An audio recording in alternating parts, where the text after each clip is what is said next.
اعوذ باللہ من الشیطان الرجیم، بسم اللہ الرحمن الرحیم۔ ہمارے معاشرے کا ایک اہم مسئلہ کہ ہمارے ہاتھ میں پیسے بہت آتے ہیں، ہماری آمدنی بھی اچھی ہے، لیکن پھر بھی پتہ نہیں چلتا کہ ہمارے پیسے کہاں جاتے ہیں۔ یعنی مختلف قسم کے مسائل ایسے ہیں کہ جن پر ہمارے پیسے خرچ ہو جاتے ہیں اور ہمیں پتہ ہی نہیں چلتا۔ تو ہمارے اپنے ہی ہاتھوں کی کردہ کچھ ایسی چیزیں ہوتی ہیں کہ جن کی وجہ سے ہم کماتے ہیں، ہمارے پاس رزق بھی خداوند کریم کا بہت زیادہ ہوتا ہے، لیکن اس کے باوجود اس میں برکت نہیں ہوتی اور پتہ ہی نہیں چلتا کہ ہمارا رزق کہاں جا رہا ہے۔ اس سے کچھ اسباب ہیں، آج ہم وہی اسباب بیان کریں گے کہ وہ کون کون سے اسباب ہیں کہ جن کی وجہ سے ہمارے گھر میں، ہمارے پیسے میں برکت نہیں رہتی۔ ان میں سے سب سے پہلی چیز یہ ہے کہ صفائی کرنے کے بعد خاتون نے ایک ہی جگہ پر کوڑا اکٹھا کر دیا اور اس کو اٹھایا نہیں۔ یہ ایسی چیز ہے کہ جس کی وجہ سے انسان کا رزق کم ہوتا ہے۔ اس کے بعد ہے کھڑے ہو کر کنگھی کرنا۔ آج کل ہمارے گھروں میں شیشے اونچی جگہ پر لگائے جاتے ہیں اور انسان کی مجبوری ہو جاتی ہے کہ وہ آدمی کھڑا ہو کر ہی کنگھی کرے، تو اس چیز کا خیال رکھنا چاہیے، یہ انسان کے رزق کی کمی کا سبب بنتا ہے۔ اس کے بعد مکڑی کا جالا۔ مکڑی کا جالا ہمارے گھروں میں صفائی نہ کرنے کی وجہ سے مکڑی جالا بنا دیتی ہے۔ ہمیں کوشش کرنی چاہیے کہ اس کو زیادہ دیر نہیں رہنا چاہیے۔ جتنا زیادہ مکڑی کا جالا رہے گا اتنی ہی زیادہ انسان کی بے برکتی اس کے رزق میں ہوگی۔ اس کے بعد ہے کھڑے ہو کر پیشاب کرنا۔ کھڑے ہو کر انسان اگر پیشاب کرتا ہے، ایک تو یہ ہے کہ نجاست کا بھی احتمال زیادہ ہو جاتا ہے، انسان وہم کا مریض بھی بن جاتا ہے، اور دوسرا یہ ہے کہ انسان کے رزق میں کمی ہوتی ہے۔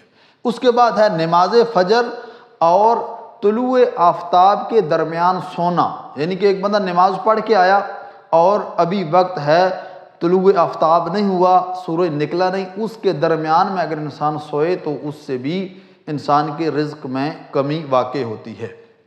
لالچ کرنا، یعنی ہونے سونے کے باوجود انسان کے دل میں ایک تمنا ہونا کہ میرے پاس کچھ نہیں ہے اور زیادہ آئے۔ انسان طمع جب کرتا ہے، لالچ کرتا ہے، تو یہ بھی بے برکتی کا باعث بنتا ہے۔ اس کے بعد مغرب اور عشاء کے درمیان سونا۔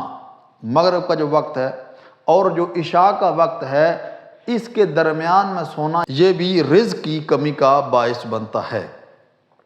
اس کے بعد جھوٹی قسمیں کھانا حرام بھی ہے، اور ساتھ یہ ہے کہ انسان کے رزق میں کمی واقع ہوتی ہے۔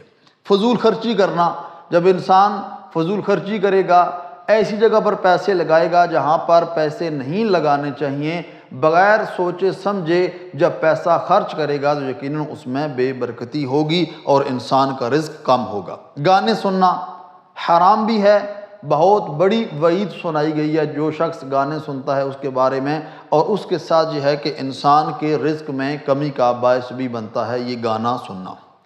رشتہ داروں کو اذیت پہنچانا، جو آپ کے قریبی رشتہ دار ہیں ان سے قطع رحمی کرنا، ان کو اذیت پہنچانا، ان کو پریشان کرنا، یہ بھی انسان کے رزق میں کمی کا باعث بنتا ہے۔